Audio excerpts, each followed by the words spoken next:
कि भाई आक्रोश होगा ही, हमारा आक्रोश पाकिस्तान को लेकर भी है, हमारा आक्रोश बांग्लादेश को लेकर भी है। तो क्या ये अवॉइडेबल नहीं था? जो बात अभी सौरभ जी ने कही कि भाई क्या ऐसा नहीं है कि और अच्छे खिलाड़ी नहीं हैं? रहमान को लेना क्या जरूरी था केकेआर की टीम में? केकेआर के लिए अगर उनके कोचेस को लगा कि हाँ वो जरूरी है, और उन्होंने परफॉर्मेंस काफी अच्छी करी है, 2016 से हम देख रहे हैं कि उनकी कंसिस्टेंसी बहुत अच्छी है, और वो जितने मैचेस नहीं, और किसी की कंसिस्टेंसी नहीं है क्या? और किसी की भी कंसिस्टेंसी हो सकती है, लेकिन कोचेस के लिए तो अवॉइडेबल था कि नहीं था ऐसी सिचुएशन के बीच में जब बांग्लादेश में हिंदुओं को चुन चुन कर मारा जा रहा है? तो ऐसे में क्या ये अवॉइडेबल नहीं हो सकता था? हो सकता है इसकी टाइमिंग आगे पीछे होती तो कोई प्रॉब्लम नहीं होती, हम और आप इस पर आज चर्चा भी नहीं कर रहे होते। लेकिन क्या ये अवॉइडेबल नहीं था अभी की सिचुएशन को देखकर? आप बिल्कुल अपनी जगह सही हैं, लेकिन उस टाइम पे कोचेस को लगा होगा कि नहीं हो सकता, तो शायद उनको वो इम्पोर्टेंट होगा उनके लिए, तो उन्होंने वो माइंडसेट बताइए ना कोचेस खरीदा का। गया। अगर हम नेताओं के माइंडसेट की बात करते हैं, जब हम कहते हैं कि भाई इस तरीके के बयान देके नेता ध्रुवीकरण की कोशिश करते हैं, तो कोचेस का भी तो माइंडसेट होता होगा एक। वो भी तो देखते होंगे, जिसे जो टीम का मालिक है उसका भी एक माइंडसेट होता होगा। वो सोचते होंगे कि अगर ऐसी सिचुएशन है तो हम छोड़ देते हैं, अभी नहीं लेते। अगर मैं एक भारतीय हूँ और मैं एक प्लेयर की बात करूँ, दोनों चीजें बहुत डिफरेंट है। किसी भी देश का, किसी भी कंट्री का कोई भी प्लेयर ऐसा नहीं चाहेगा, वो हर एक प्लेयर इसलिए मेहनत कर रहा है कि वो आईपीएल, अपनी लीग और अपने इंटरनेशनल कंट्री के लिए खेले। और अगर उनको वो मौका मिल रहा है और वो इतना हार्डवर्क कर रहे हैं, वो पे ऑफ कर रहे हैं, वो इतना सुबह जल्दी उठ के हर एक चीज दे रहे हैं, तो मुझे लगता है कि वो अपनी जगह पे बिल्कुल सही है। देखिए, इस देश का हमारा पैसा है, हमारे देश का पैसा है। हम किसी ऐसे देश के खिलाड़ी को अपना पैसा हम क्यों दें जो हमारे भाइयों को मार रहा हो, वहां पर हमारे ही लोगों को पीट रहा हो, हमारे ही लोगों की हत्याएं कर रहा हो? और रहमान का स्ट्राइक रेट मुझे बता दीजिए क्या है? मुझे लगता है टॉप 25 में भी नहीं है। मैं तो बहुत अच्छे से मुझे लगता है नहीं, वैशाली बहन मुझे ये लगता है कि उन्होंने कुछ नहीं किया। मेरे को ये लगता है कि उन्होंने किसी को मारा नहीं, कुछ नहीं किया। हम बिना किसी वजह के नहीं, तो ऐसे तो ये तो पाकिस्तान पर भी वैशाली जी लागू होता है। ये तो पाकिस्तान पर भी लागू होता है कि पाकिस्तान का मुमकिन है कि हर एक व्यक्ति आतंकी तो नहीं होगा, लेकिन वहां पर आतंकी हैं, देश में आतंक फैलाते हैं भारत देश में। तो हमने पाकिस्तान के साथ बातचीत बंद कर दी ना। हमने कह दिया ना कि पानी और खून साथ साथ नहीं बहेगा। हमने कह दिया ना कि हम किसी तरीके का डायलॉग नहीं रखेंगे। हमने कह दिया हम कोई डिप्लोमेसी पाकिस्तान के साथ नहीं रखेंगे। हमने कह दिया any act of terrorism will be considered as an act of war, क्योंकि हमने पाकिस्तान के साथ ये क्लैरिटी ली। लेकिन वहां का हर व्यक्ति आतंकी नहीं है। आपके मुताबिक अगर रहमान ने कुछ नहीं किया, तो क्या बांग्लादेश में बाकी लोग वो नहीं कर रहे हैं हिंदुओं के साथ जो हो रहा है? इस सच्चाई को नजरअंदाज कर दें, आंख मूंद लें इस पर? मुझे लगता है कंट्री और देश और प्लेयर, अगर दोनों चीजें देखें तो दोनों अलग अलग है। ठीक है, तो इसके हिसाब से तो फिर ये हुआ, नहीं करनी चाहिए। इसके हिसाब से ये हुआ है अंबर कि अगर मैं जो कह रही हैं वैशाली जी, अगर मैं इसके हिसाब से चली जाऊं, तो इससे पहले जितने भी हमने पाकिस्तान के साथ फैसले लिए, हमने आर्ट एंड कल्चर के लिए पूरी तरीके से बंद कर दिया। हमने तो ट्रेड भी, हमने उसको लेकर भी रोक लगा दी। बाकी सारे फैसले भी हमने लिए। बांग्लादेश के साथ अभी हम एक बहुत सॉफ्ट स्पॉट पर हैं। हमारी सरकार उसको लेकर कदम उठा रही है, डिप्लोमेटिकली चीजों को हैंडल करने की कोशिश कर रही है।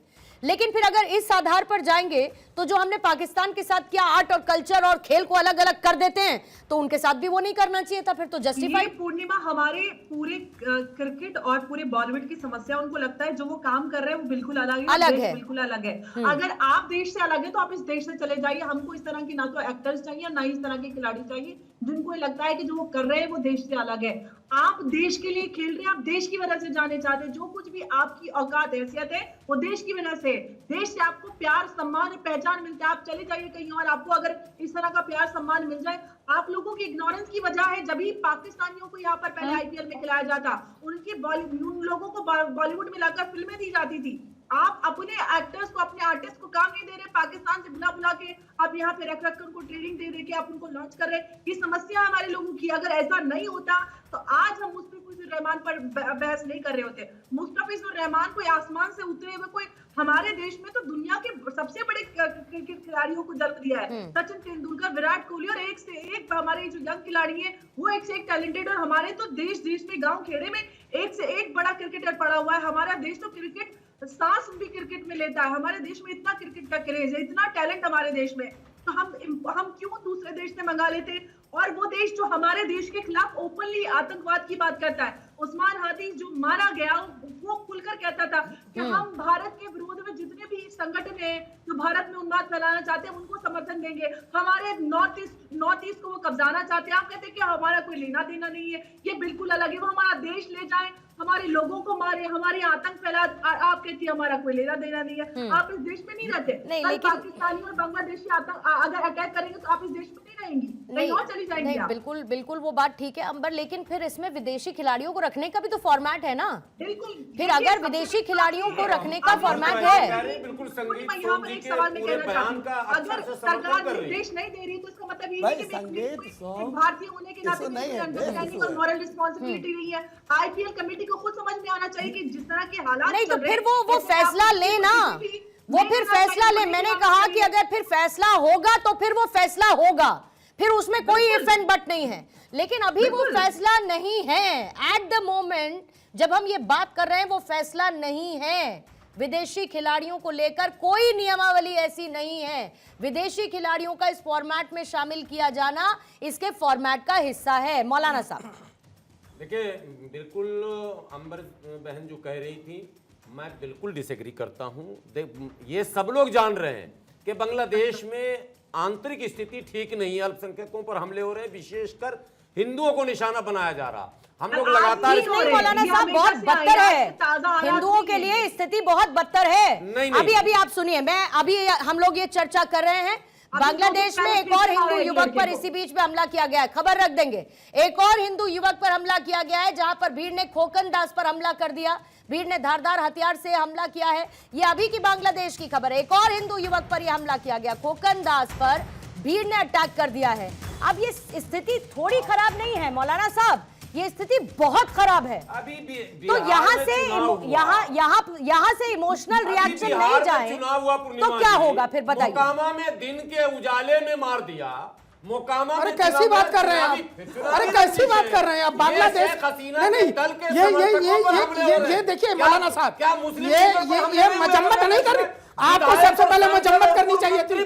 आपने मजम्मत नहीं की, अभी आई खबर, आपको मजम्मत करनी चाहिए थी इस खबर की। आज हिंदुओं पर हमला हो रहा है, आपके मुंह में दही जम गया है। आज जो सरकार बिहार में हो रहा है, उत्तर प्रदेश में हो रहा है, सरकार देखेगी, अपराधियों पर कार्रवाई सरकार करेगी। लेकिन जो यहाँ पर आतंकवादी द्वारा मारे जा रहे हैं उसको आप एक तराजू में तौल रहे हैं। बिहार और बांग्लादेश को एक तराजू में तौल रहे हैं।